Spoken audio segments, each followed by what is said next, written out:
Hello everybody, welcome back for the part 2 of video. आज हम पढ़ेंगे homoleptic complexes and heteroleptic complexes. सबसे पहले होमोलेप्टिक कॉम्प्लेक्सेस ऐसे कॉम्प्लेक्सेस होते हैं जिसमें जो सेम लिगेंड्स होते हैं।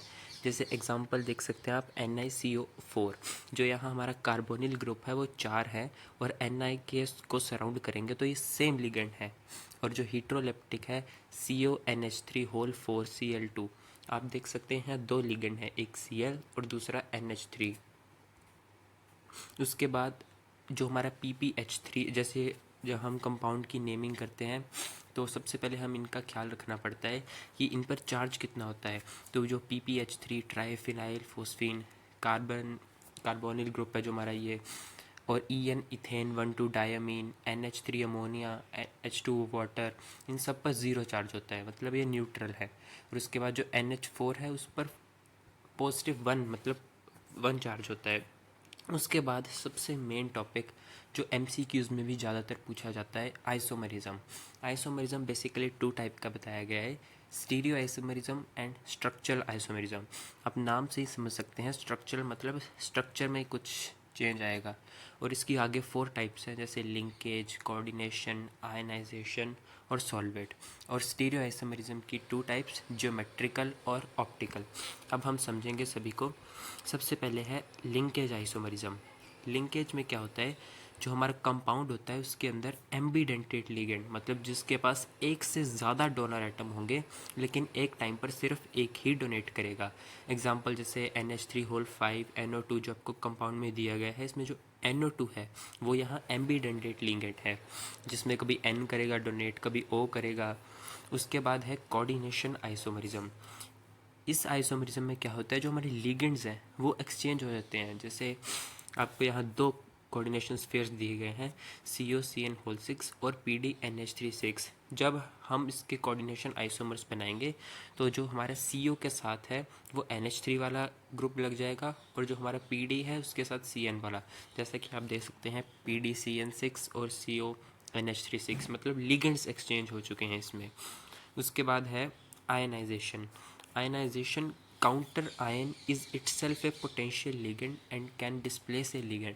मतलब जो हमारा काउंटर आयन है वो खुद एक पोटेंशियल लिगेंड मतलब लिगेंड की तरह काम करेगा और लिगेंड को ही डिस्प्लेस कर देगा। इसकी एग्जांपल आप देख सकते हैं CONH3 होल 5 SO4Br। आप देखेंगे सामने वाली टर्म को कोई इफेक्ट नहीं हुआ है, जो लास्ट के 2 टर्म्स दिख रहे हैं SO4 और Br, ये खुद एक्सचेंज हो गए हैं। उसके बाद एक मेन क्वेश्चन आता है कि अगर बाई चांस अगर आपने इसका टेस्ट करना हो तो आप कैसे करेंगे कि SO4 या कुछ और प्रेजेंट है।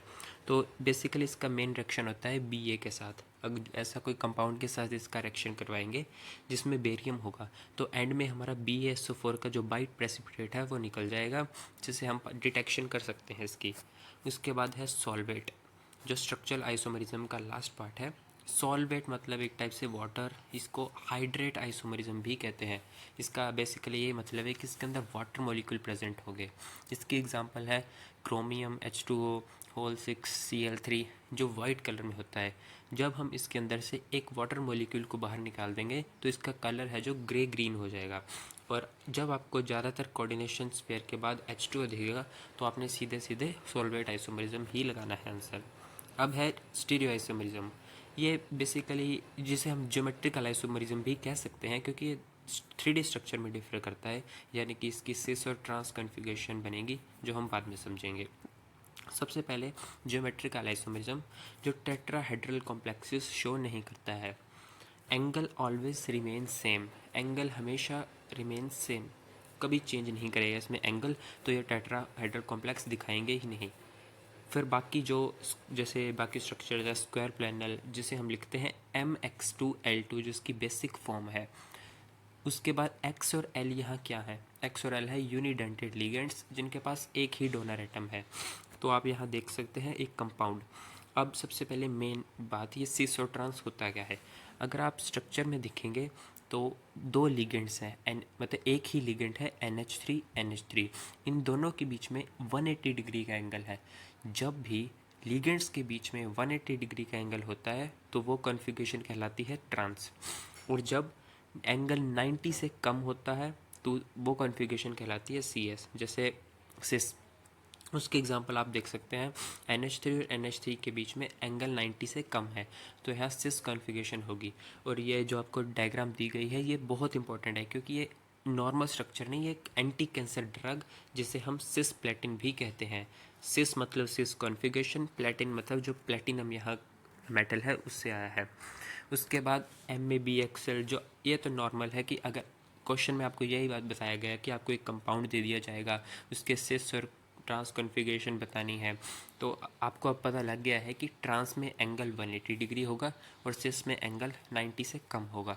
उसके बाद नेक्स्ट स्ट्रक्चर है MX2L4, जो टेट्राहेड्रल या ऑक्टाहेड्रल भी कहलाता है।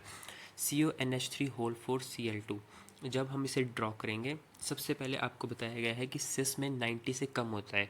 सो फर्स्ट पोजीशन पर हम Cl लगा लेंगे, सेकंड पर भी Cl लगा लेंगे, और बाकी बचे 4 अमोनिया तो उन्हें हम 4 पोजीशन पर लगा देंगे।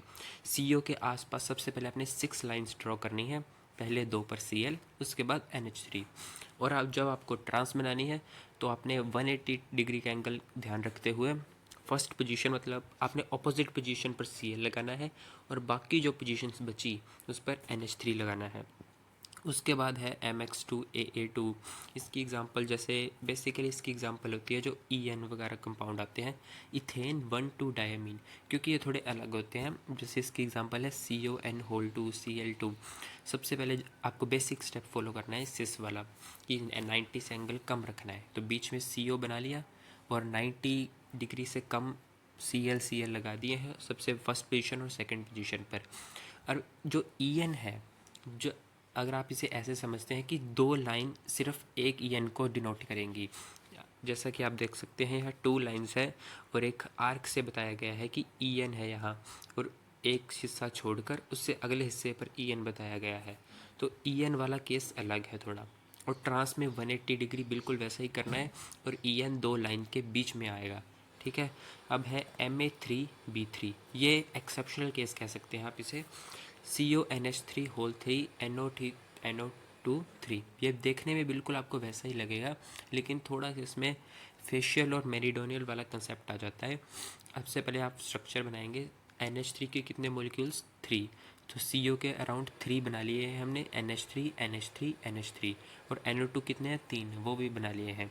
लेकिन जब आप देखेंगे कि NO2 NO2 NO2 ये तो तीनों सेम है, और जब आप टेट्राहेड्रल कॉम्प्लेक्स को ध्यान से देखेंगे तो उसका एक हिस्सा बिल्कुल ऐसा ही होता है जिसमें 3 जो क्या कहते हैं लिगेंड सेम होते हैं, तो इसे हम फेशियल या फैक भी कह सकते हैं।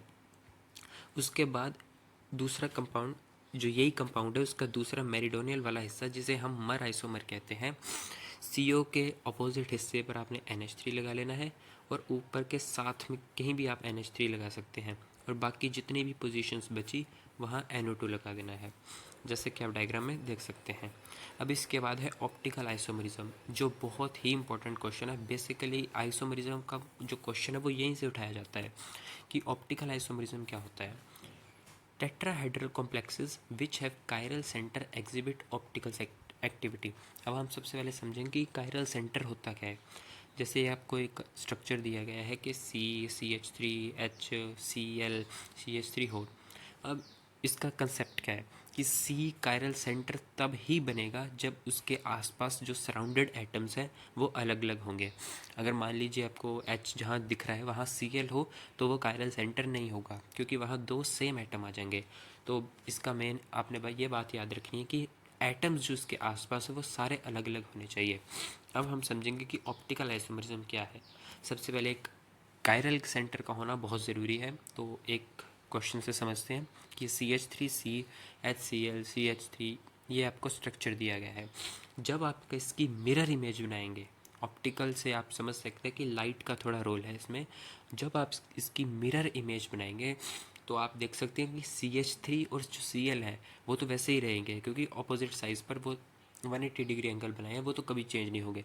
लेकिन जो उसके आप साइड में दिख रहे हैं वो उल्टे हो जाएंगे। जैसे CH3 जो आपको राइट साइड में दिख रहा है वो अब लेफ़्ट में आ जाएगा, और जो H है लेफ़्ट साइड में है वो राइट में आ जाएगा। और जब आप क्या करेंगे, इन दोनों इमेज को एक दूसरे के ऊपर रखेंगे तो वो दोनों तो कभी इम्पोज नहीं हो पाएंगी, मतलब हमें दिख सकते हैं साइड से। जैसे हमारे हैंड्स, जैसे हम हैंड्स को अपने ऊपर रखेंगे तो साइड के जो हमारे थंब है वो तो बाहर आ जाएंगे, वो तो इम्पोज हो नहीं पाएंगे। तो वैसे ही non super impossible mirror image जब बनेगी, मतलब अगर इमेज अपने ऊपर इम्पॉसिबल नहीं है तो उसे हम कहेंगे इनेशियोमर्स, और सिर्फ वही कंपाउंड ऑप्टिकली एक्टिव होगा। और इसकी अदर एग्जांपल्स हैं, ये COEN3, ये दो स्ट्रक्चर आते हैं इसमें, डेक्स्ट्रो और एक लीवो। जब आप सबसे पहले राइट से शुरू करते हैं EN को बनाना तो वो डेक्स्ट्रो, और लेफ़्ट से शुरू करेंगे अगर आप तो वो लीवो। L से आप समझ सकते हैं, L से लेफ़्ट, L से लीवो, आप स्ट्रक्चर में भी देख सकते हैं। और ये तो हमें देख के पता ही लग रहा है कि ये नॉन सुपर इम्पॉसिबल इमेज ही बनाएंगे। इसकी वजह से हमारा जो कंपाउंड है वो ऑप्टिकली एक्टिव हो जाएगा। इसके बाद स्क्वायर प्लानर स्ट्रक्चर है, वो ऑप्टिकल एक्टिविटी शो नहीं करेगा। क्यों? क्योंकि जो उसके अंदर जो हमारे कंपाउंड का स्ट्रक्चर बनेगा उसके अंदर एक सिमिट्री टाइप आ जाएगी। सिमिट्री की वजह से वो नॉन सुपर इमेज जो हमारी नहीं बना पाएगा, वो इम्पॉसिबल इमेज बना देगा, जिसकी वजह से ऑप्टिकल एक्टिविटी आएगी ही नहीं। उसके बाद अब इसकी एक एग्जांपल जैसे समझ सकते हैं आप कि मेन बात आपने ये याद रखनी है कि जो हमारा सिस कॉन्फ़िगरेशन है वो ज़्यादातर वही ऑप्टिकल एक्टिविटी शो करता है। एग्जांपल से आप समझ सकते हैं COEN2 CL2, ये सिस कॉन्फ़िगरेशन है, मतलब एंगल 90 से कम है। इसकी जो मिरर इमेज बनेगी वो आप देख सकते हैं COCL ऑपोजिट पोजीशन पर। ये ट्रांस मिरर इमेज भी आप नहीं कह सकते, आप इसकी ट्रांस कॉन्फ़िगरेशन कह सकते हैं। और ट्रांस कॉन्फ़िगरेशन में एक टाइप से सिमिट्री आ जाती है जिसकी वजह से ऑप्टिकल एक्टिविटी वो शो नहीं करेगा। सो आज के लिए इतना ही, थैंक यू, मिलते हैं पार्ट 3 में।